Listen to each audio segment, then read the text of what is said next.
আসসালামু আলাইকুম। আপনারা সবাই কেমন আছেন? আশা করি আপনারা সবাই ভালো আছেন। আজকে আমি পাউরুটির অমলেট বানাবো। এখানে 8 পিস পাউরুটি নিয়েছি, এখানে 2টা ডিম নিয়েছি, এখানে হালকা চিনি নিয়েছি, এখানে লবণ নিয়েছি, পরিমাণ মতো হালকা লবণ দিয়ে নিব।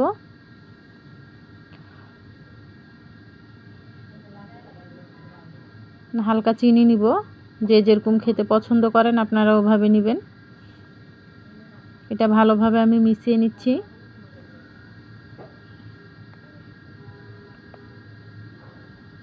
আমার মিশানো হয়ে গেছে।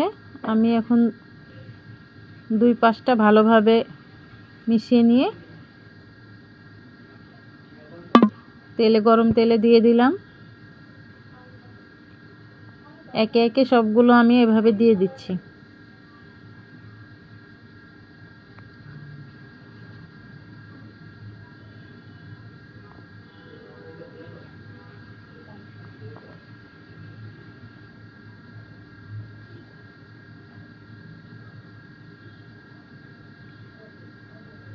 আমি এখন উল্টে নিব। আমার একদিকটা ভাজানো হয়ে গেছে।